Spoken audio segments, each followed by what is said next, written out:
U.S. President Donald Trump has reportedly drafted an executive order that could put the Federal Communications Commission (FCC) in charge of shaping how companies such as Facebook, Twitter, Instagram and Snapchat curate what appears on their websites.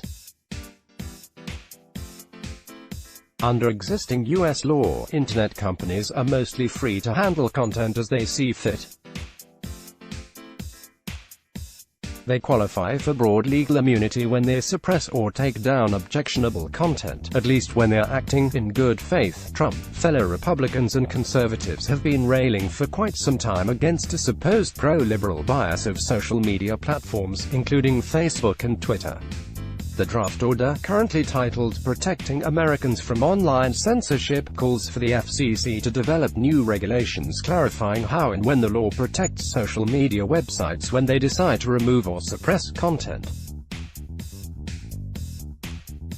The FCC will be asked to rule that sites do not qualify for good faith immunity if they remove or suppress content without notifying the user who posted the material, or if the decision is proven to be anti-competitive, unfair or deceptive.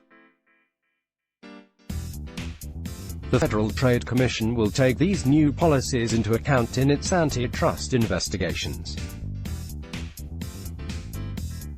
Are the social media giants biased? Clearly, almost everyone who thinks so is from the political right. In India, Bharatiya Janata Party supporters regularly complain that the Twitter accounts are suspended unfairly, while left liberals are hardly ever hauled up.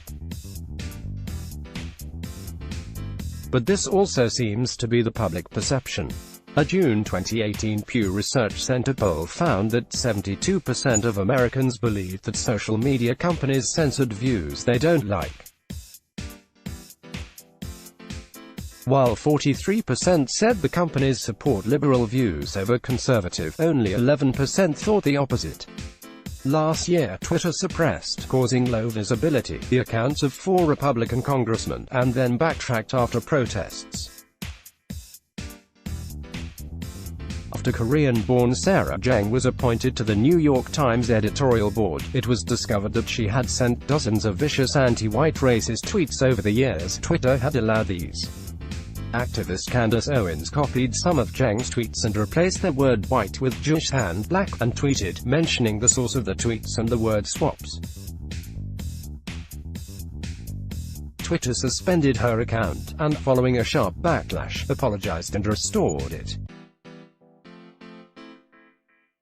Owens, an African-American herself, said that Twitter's actions exposed its strange liberal standards. As long as you abuse the majority, you're fine. During a congressional hearing in April 2018, Facebook Chief Executive Officer Mark Zuckerberg acknowledged that Silicon Valley is an extremely left-leaning place, but said he tries to make sure his firm's work stays unbiased.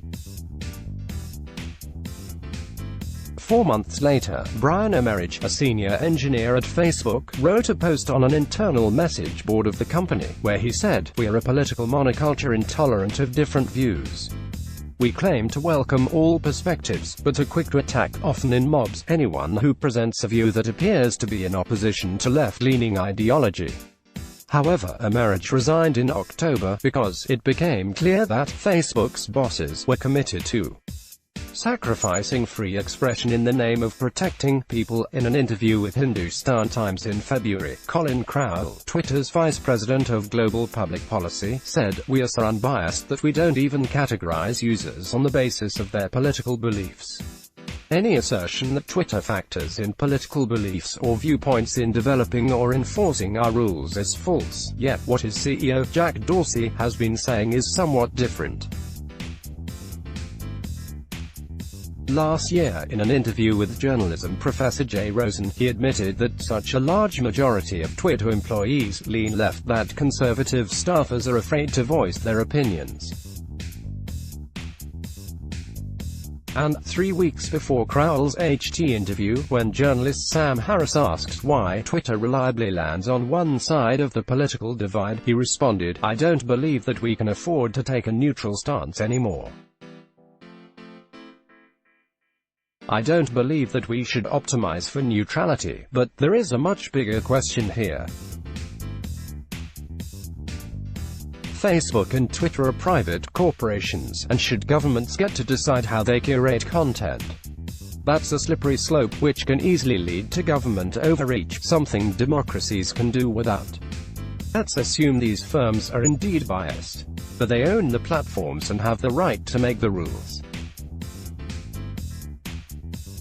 The unhappy user can leave and make the business suffer. That is the real problem, the fact that Facebook and Twitter are monopolies, and silenced voices hardly have any other outlet currently.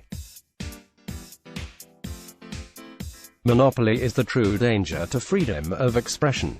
The US government has initiated antitrust investigations against big tech, which could ultimately lead to the breaking up of some giants. Competition and market dynamics will automatically take care of ideological skews, which is much better than governments enforcing neutrality. Sandy Pandeb is a former editor of Financial Express, and founder-editor of Open and Swaraja magazine's Let's Block Ads.